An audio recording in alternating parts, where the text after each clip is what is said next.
नमस्कार, डेली 24 भारत देख रहे हैं आप। मैं हूं आपके साथ साहिल धुलिया। बुलेटिन की शुरुआत करेंगे। बीजेपी सांसद राघव चड्ढा की शनिवार को प्रधानमंत्री नरेंद्र मोदी से हुई अचानक मुलाकात ने पंजाब की सियासत में चर्चाओं को तेज कर दिया है। चड्ढा ने मुलाकात की तस्वीरें सोशल मीडिया प्लेटफॉर्म एक्स पर साझा करते हुए इसे यादगार सुबह बताया। उन्होंने प्रधानमंत्री के साथ हुई बातचीत को विस्तृत और ज्ञानवर्धक बताते हुए उनके मार्गदर्शन के लिए आभार जताया। ये मुलाकात ऐसे समय में हुई है जब पंजाब में आगामी विधानसभा चुनाव को लेकर बीजेपी ने अपनी राजनीतिक गतिविधियां तेज कर दी। पंजाब से राज्यसभा सांसद राघव चड्ढा का राज्य की राजनीति में अच्छा प्रभाव माना जाता है। उनके जालंधर से पारिवारिक संबंध भी है। ऐसे में बीजेपी में उन्हें पंजाब चुनाव को लेकर अहम जिम्मेदारी मिलने की चर्चाएं तेज हैं। चड्ढा आम आदमी पार्टी के शुरुआती दौर से पार्टी से जुड़े रहे थे, लेकिन इस साल 6 अन्य राज्यसभा सांसदों के साथ बीजेपी में शामिल हो गए। उनके बीजेपी में आने को पंजाब की राजनीति में महत्वपूर्ण घटनाक्रम माना गया। खास बात यह है कि चड्ढा से एक दिन पहले शिरोमणि अकाली दल के प्रमुख सुखबीर सिंह बादल ने भी पीएम मोदी से मुलाकात की थी। तो आपको बता दें कि इसके बाद बीजेपी और अकाली दल के बीच पुराने रिश्तों को लेकर भी सियासी अटकलें तेज हो गई है। अब नजर इस बात पर है कि पंजाब की बदलती राजनीति में राघव चड्ढा को बीजेपी कौन सी जिम्मेदारी देती है और इसका आगामी चुनाव पर कितना असर पड़ता हुआ नजर आता है। तो राघव चड्ढा ने प्रधानमंत्री नरेंद्र मोदी के साथ ये मुलाकात की और इस मुलाकात की तस्वीरें उन्होंने सोशल मीडिया पर साझा की, जिसमें उन्होंने कैप्शन लिखा, यादगार सुबह। तो अब इस मुलाकात के मद्देनजर राजनीतिक हलचल भी तेज होती हुई नजर आ रही है, क्योंकि पंजाब में विधानसभा चुनाव है और ऐसे में राघव चड्ढा को भारतीय जनता पार्टी क्या जिम्मेदारी सौंपती है, इस पर सबकी नजरें टिकी हुई हैं। और इसी खबर पर ज्यादा चर्चा के लिए पॉलिटिकल एक्सपर्ट नवीन दुबे जी हमारे साथ जुड़ गए। नवीन जी, बहुत स्वागत है आपका। जी धन्यवाद साहिल जी। नवीन जी, प्रधानमंत्री नरेंद्र मोदी और राघव चड्ढा के बीच ये मुलाकात हुई है और इसके बाद से राजनीतिक सरगर्मियां बढ़ती हुई नजर आ रही हैं, क्योंकि पंजाब विधानसभा चुनाव के मद्देनजर इस मुलाकात को बेहद अहम माना जा रहा है। कैसे देख रहे हैं आप? नहीं, निश्चित तौर पर देखिए, ऐसा है, राघव चड्ढा ने लीड किया और आपके आम आदमी पार्टी के 7 सांसद वो लेकर जब भारतीय जनता पार्टी के खेमे में आए हैं तो निश्चित तौर पर उनको उसका रिवॉर्ड मिलना है। और मुझे लगता है कि बहुत जल्दी मोदी सरकार में मंत्रिमंडल का विस्तार होना ही है, तो उसमें कहीं ना कहीं एक बहुत महत्वपूर्ण पोर्टफोलियो मिलने की संभावना राघव चड्ढा को है। उससे 2-3 निशाने भाजपा साध लेगी। एक तो क्या है कि पंजाब के अंदर युवा चेहरा के रूप में उनको प्रस्तुत कर देगी। हो सकता है बीजेपी उनको सीएम फेस बना के भी डिक्लेयर करे वहां पंजाब के अंदर इलेक्शन के लिए। दूसरी चीज यह है कि पूरी की पूरी आम आदमी पार्टी की थिंक टैंक टीम को कंट्रोल करते थे राघव चड्ढा, तो उनका रोल निश्चित तौर पर बहुत महत्वपूर्ण होगा, इसमें कोई दो राय नहीं है। और भारतीय जनता पार्टी में तो प्रधानमंत्री मोदी से उनकी मुलाकात हुई है, तो ये निश्चित तौर पर मुलाकात के साथ साथ एक डील है और उस डील के अंदर जो काम राघव चड्ढा ने किया है, भारी रिटर्न गिफ्ट देने की मोदी सरकार की है, तो मुझे लगता है कि कोई अच्छा पोर्टफोलियो उनको मिलने वाला है और उसको मिलने के बाद में कहीं ना कहीं राजनीति में पंजाब के अंदर एक उथल पुथल देखने को मिल सकती है। हो सकता है वो कुछ विधायक भी तोड़ने में आम आदमी पार्टी के कामयाब हो जाएं। अभी नहीं टूटेंगे मान लीजिए, तो कुछ चुनाव के पहले तोड़ लेंगे। कुल मिला के वहाँ आम आदमी पार्टी की जो सरकार है उसको डिस्टर्ब करने के लिए राघव चड्ढा एक अहम कड़ी साबित हो सकते हैं। अच्छा नवीन जी, क्योंकि आप राजनीतिक समझ बहुत ज़्यादा रखते हैं, तो आपसे मैं ये जानना चाहूँगा, क्योंकि पंजाब की स्थिति किसी से छिपी नहीं है। पंजाब में आम आदमी पार्टी को जो फायदा हुआ था वो शिरोमणि अकाली दल और भारतीय जनता पार्टी के बीच में जो कलह बढ़ी, उसका सीधा फायदा आम आदमी पार्टी को मिला था। आज राघव चड्ढा ने मुलाकात की है। इससे एक दिन पहले की बात करें तो शिरोमणि अकाली दल के जो नेता हैं उन्होंने भी प्रधानमंत्री नरेंद्र मोदी से मुलाकात की है। ऐसे में क्या ये माना जा सकता है कि अब जो विधानसभा चुनाव हो रहे हैं उसमें एक बार फिर वो अलायंस जो कि पंजाब पर राज किया करता था वो एक बार फिर देखने को मिल सकता है? नहीं, निश्चित तौर पर देखिए, शिरोमणि अकाली दल की एक अपनी भूमिका है वहाँ पंजाब के इलेक्शन में और वो सत्ता में रहे हैं पहले भाजपा के साथ में, तो इस चीज को नहीं नकार सकते कि शिरोमणि अकाली दल को आप केवल माइनस कर दो, राघव चड्ढा ही अकेले निर्णायक होंगे, ऐसा भी नहीं है। तो ये हो सकता है ट्रायंगल समीकरण बनाए जा रहे हों कि शिरोमणि अकाली दल को भी ले लेंगे और इनको भी ले लेंगे और उसमें प्री डिसाइडेड हो जाएगा कि सीएम फेस कौन होगा, उसके बाद डिप्टी सीएम किस दल से रहेंगे। हो सकता है कि डिप्टी सीएम शिरोमणि अकाली दल को दे दिया जाए और इस तरीके का समीकरण वहां बनाया जाए। हालांकि अभी दूर की बात है, लेकिन भारतीय जनता पार्टी अपने कील कांटों को दुरुस्त करके ही पंजाब के चुनाव में इस बार उतरेगी। इस बार ऐसा नहीं है कि जैसे अमूमन हम लोगों ने देखा है कि भारतीय जनता पार्टी बहुत छोटे से रूप में वहां दिखाई देती है। इस बार वो अपने आप को थोड़ा बड़ा करने की कोशिश कर रही है पंजाब के अंदर। और क्योंकि एक बार खामियाजा भुगत चुकी है भारतीय जनता पार्टी, जिस तरीके की कलह वहां पर हमने देखी, और उसके बाद ऐसा नहीं है कि नुकसान सिर्फ शिरोमणि अकाली दल का हुआ हो या सिर्फ भारतीय जनता पार्टी का हुआ हो, दोनों को ही बहुत बड़ा खामियाजा भुगतना पड़ा था। और अब शायद वो उस गलती की पुनरावृत्ति करने के मूड में इस वक्त ना भारतीय जनता पार्टी नजर आ रही है और ना शिरोमणि अकाली दल। नहीं, निश्चित तौर पर देखिए ऐसा है। दूसरी एक और चीज है कि कांग्रेस से आए हुए रवनीत सिंह बिट्टू भी इस समय भाजपा के साथ हैं और अभी उनका मंत्रालय का कार्यकाल खत्म हो गया राज्यसभा का। उसके बाद उनको पंजाब भेज दिया गया है, पंजाब में काम करिए ग्राउंड पे जाके। तो बड़े समीकरण दिखाई दे रहे हैं। रवनीत बिट्टू भी कोई छोटा चेहरा नहीं है पंजाब से, बड़ा चेहरा है वो वहाँ की राजनीति के लिए।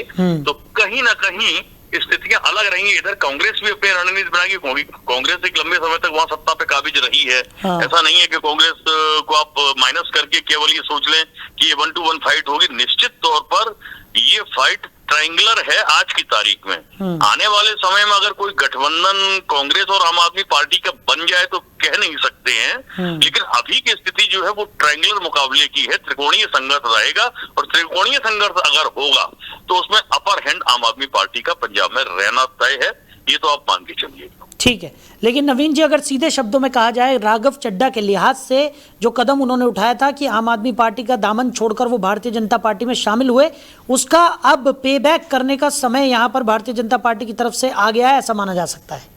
निश्चित तौर पर बिल्कुल। मुझे लगता है कोई अच्छा मंत्रालय राघव चड्ढा को मिलेगा जिससे कि वो अपनी पोजीशन को वो मेंटेन कर पाए और आम आदमी पार्टी में जितना अधिक से अधिक वो डैमेज कर सकते हैं पंजाब के अंदर, वो कोशिश वो करेंगे। वो तभी कर पाएंगे जब उनके पास कोई पोर्टफोलियो होगा और मोदी सरकार ने कहीं ना कहीं प्लान किया होगा उनको एक अच्छा पोर्टफोलियो देकर उनको रिवार्ड दिया जाए। चलिए नवीन जी, हमारे साथ जुड़ने के लिए और इस तमाम चर्चा के लिए आपका बहुत शुक्रिया।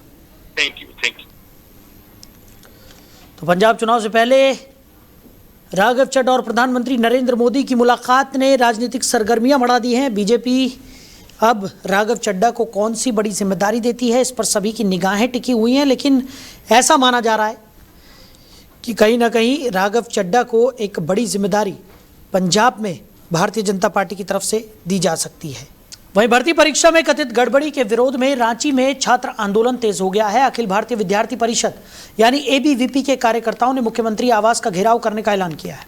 इसके बाद बड़ी संख्या में कार्यकर्ता मुख्यमंत्री आवास की ओर बढ़ने लगे। प्रदर्शनकारियों को रोकने के लिए पुलिस ने रास्ते में बैरिकेडिंग की और उन्हें आगे बढ़ने से रोकने का प्रयास किया। इस दौरान प्रदर्शनकारियों और पुलिस के बीच झड़प हो गई। मौके पर पुलिस ने स्थिति को नियंत्रित करने की कोशिश की। एबीवीपी कार्यकर्ताओं का आरोप है कि भर्ती परीक्षा में कथित तौर पर गड़बड़ी हुई है। इसी को लेकर छात्र और संगठन से जुड़े कार्यकर्ता सरकार के खिलाफ प्रदर्शन कर रहे हैं और मामले में कार्रवाई की मांग की जा रही है। मुख्यमंत्री आवास की ओर बढ़ रहे प्रदर्शनकारियों को देखते हुए पुलिस प्रशासन ने सुरक्षा व्यवस्था कड़ी कर दी। मौके पर अतिरिक्त पुलिस बल की तैनाती की गई और प्रदर्शनकारियों को रोकने का प्रयास जारी रहा। तो प्रदर्शनकारियों का कहना है कि जब तक भर्ती परीक्षा से जुड़ी कथित अनियमितताओं की निष्पक्ष जांच और दोषियों के खिलाफ कार्रवाई नहीं की जाती, तब तक उनका आंदोलन जारी रहेगा। वहीं झारखंड लोक सेवा आयोग की संयुक्त सिविल सेवा प्रारंभिक परीक्षा 2025 में कथित गड़बड़ी का मामला अब सुप्रीम कोर्ट पहुंच गया है। सामाजिक कार्यकर्ता और राजनीतिक नेता हरिशरण देवगन की ओर से सुप्रीम कोर्ट में जनहित याचिका दाखिल की गई है। याचिका में 19 अप्रैल 2026 को आयोजित जेपीएससी प्रारंभिक परीक्षा को रद्द कर कोर्ट की निगरानी में सुरक्षा उपायों के साथ दोबारा परीक्षा कराने की मांग की गई है। साथ ही कथित अनियमितताओं की सीबीआई से स्वतंत्र और समयबद्ध जांच कराने की मांग की गई है। याचिका में परीक्षा की निष्पक्षता और शुचिता की जांच के लिए स्वतंत्र समिति गठित करने का भी अनुरोध किया गया है। समिति की अध्यक्षता सुप्रीम कोर्ट के सेवानिवृत्त न्यायाधीश या झारखंड के बाहर किसी हाई कोर्ट के सेवानिवृत्त मुख्य न्यायाधीश अथवा न्यायाधीश से कराने की मांग की गई है। दरअसल 2 जुलाई को परीक्षा परिणाम जारी होने के बाद विवाद खड़ा हुआ। एक सफल अभ्यर्थी की OMR उत्तर पुस्तिका की कार्बन कॉपी वायरल होने के बाद परीक्षा प्रक्रिया पर सवाल उठे। याचिका में दावा किया गया है कि संबंधित अभ्यर्थी के पेपर में 100 में से 48 प्रश्नों के ही उत्तर दिए गए थे, फिर भी उसे सफल घोषित किया गया। इधर रांची में छात्रों का आंदोलन जारी है। छात्र परीक्षा रद्द कर दोबारा कराने और परीक्षा व्यवस्था में पारदर्शिता सुनिश्चित करने की मांग पर अड़े हैं। वहीं लोकसभा में नेता प्रतिपक्ष राहुल गांधी प्रयागराज पहुंच गए। निर्धारित समय से पहले करीब 2:20 पर वो निजी विमान से प्रयागराज एयरपोर्ट पहुंचे। एयरपोर्ट पर कांग्रेस के राष्ट्रीय महासचिव एवं प्रदेश प्रभारी राजेंद्र पॉल गौतम, प्रदेश अध्यक्ष अजय राय और विधानमंडल दल के नेता आराधना मिश्रा मोना समेत कांग्रेस नेताओं ने उनका स्वागत किया। राहुल गांधी एयरपोर्ट से अपने पैतृक निवास आनंद भवन स्थित स्वराज भवन पहुंचे। यहां उन्होंने कांग्रेस के वरिष्ठ नेताओं से मुलाकात की। बताया जा रहा है कि इस दौरान आगामी विधानसभा चुनाव की तैयारियों को लेकर भी चर्चा हो सकती है। राहुल गांधी शाम 6 बजे केपी इंटर कॉलेज मैदान में आयोजित छात्रों की गूंज कार्यक्रम में शामिल होंगे। यहां वो करीब 2.5 घंटे तक प्रतियोगी छात्रों से संवाद करेंगे। कार्यक्रम में पेपर लीक, लंबित भर्तियां और प्रतियोगी परीक्षाओं से जुड़े मुद्दों पर चर्चा होने की संभावना है। इसके साथ राहुल गांधी दिल्ली लौट जाएंगे। उनके कार्यक्रम को देखते हुए पुलिस प्रशासन ने सुरक्षा के कड़े इंतजाम किए हैं। कार्यक्रम स्थल पर करीब 1000 पुलिसकर्मियों की ड्यूटी लगाई गई है। वहीं केपी कॉलेज मैदान के गेट पर राहुल गांधी और वरुण गांधी को लेकर लगाया गया एक पोस्टर फाड़े जाने की शिकायत भी सामने आई है। शिकायतकर्ताओं ने मामले में कार्रवाई की मांग की है। वहीं केंद्र सरकार ने वैश्विक टेक कंपनी मेटा से डीप फेक और अन्य आपत्तिजनक एआई कंटेंट के खिलाफ ठोस कार्रवाई करने को कहा है। सूत्रों के मुताबिक मेटा के साथ हुई बैठकों के नतीजों की समीक्षा के बाद सरकार आगे की कार्रवाई को लेकर कानूनी राय ले सकती है। सरकार इस बात की जांच कर रही है कि मेटा भारतीय कानूनों के तहत सोशल मीडिया मध्यस्थों के लिए निर्धारित प्रावधानों का पालन कर रही है या नहीं। इसके साथ ही अन्य ऑनलाइन प्लेटफॉर्मों को भी बुलाकर ये जांच की जाएगी कि वो भारतीय कानून के तहत मध्यस्थ की परिभाषा के दायरे में आते हैं या नहीं। सूत्रों के मुताबिक मुख्य सवाल ये है कि अगर कोई प्लेटफॉर्म अपने एल्गोरिदम या अनुशंसा प्रणाली के जरिए तय करता है कि उपयोगकर्ता को कौन सी सामग्री दिखाई जाएगी, तो क्या वो केवल मध्यस्थ के रूप में कानूनी सुरक्षा का दावा कर सकता है। सरकार और मेटा के बीच 3 दिनों तक हुई चर्चा में डीप फेक, बाल यौन शोषण सामग्री और बिना लेबल वाली एआई जनित सामग्री पर विशेष रूप से चर्चा हुई। सरकार ने कंपनी से इन मामलों में प्रभावी कदम उठाने को कहा है। सूत्रों ने स्पष्ट किया है कि सरकार की पहल का उद्देश्य सेंसरशिप नहीं बल्कि भारतीय कानूनों का अनुपालन सुनिश्चित करना है। प्रधानमंत्री नरेंद्र मोदी की फेसबुक पोस्ट पर अस्थायी रोक के बाद मेटा ने इसे एआई आधारित कंटेंट फिल्टर की गलती बताते हुए पोस्ट बहाल कर माफी मांगी थी। वहीं पड़ोसी देश पाकिस्तान में आतंकी संगठन लश्कर-ए-तैयबा के कमांडर कारी सईद उर्फ अब्दुल अजीज की संदिग्ध परिस्थितियों में मौत की खबर सामने आई है। बताया जा रहा है कि कारी सईद लश्कर-ए-तैयबा के शोहदा विभाग का दक्षिण पंजाब प्रमुख था। इस विभाग की जिम्मेदारी भारत में मारे गए आतंकियों के परिजनों को कथित तौर पर मासिक पेंशन पहुंचाने की थी। घटना इस्लामाबाद स्थित लश्कर-ए-तैयबा की मस्जिद कूबा में हुई। सामने आए सीसीटीवी फुटेज के मुताबिक कारी सईद बैग लेकर मस्जिद पहुंचा और नमाज से पहले वजू किया। इसके बाद वो अपना बैग लेकर मुख्य हॉल की ओर बढ़ा। चप्पल उतारने के लिए बैठते ही वो अचानक जमीन पर गिर गया। मौके पर मौजूद लश्कर के अन्य सदस्य उसे उठाकर ले गए और सांस नहीं चलने पर सीपीआर देने की कोशिश की। हालात में सुधार नहीं होने पर उसे अस्पताल पहुंचाया गया, जहां डॉक्टरों ने उसे मृत घोषित कर दिया। सूत्रों के मुताबिक कारी सईद वर्ष 1990 से आतंकी हाफिज सईद से जुड़ा था। 2017 तक वो सक्रिय आतंकी गतिविधियों में शामिल रहा और भर्ती की जिम्मेदारी संभालता था। बाद में उसे संगठन के प्रशासनिक काम सौंपे गए। दक्षिण पंजाब के मुल्तान, बहावलपुर और डेरा गाजी खान से जुड़े आतंकियों के परिवारों तक पेंशन पहुंचाना भी उसकी जिम्मेदारी में शामिल था। वहीं नाथ नगरी बरेली में उर्स के दौरान देश भर से जायरीन पहुंच रहे हैं। बाहर से आए जायरीनों की मौजूदगी से शहर में अलग ही रौनक देखने को मिल रही है। स्थानीय लोगों की मेहमान नवाजी और शहर के माहौल से जायरीन भी खुश नजर आ रहे हैं। उर्स में आस्था और भाईचारे की तस्वीर साफ तौर पर दिखाई भी दे रही है।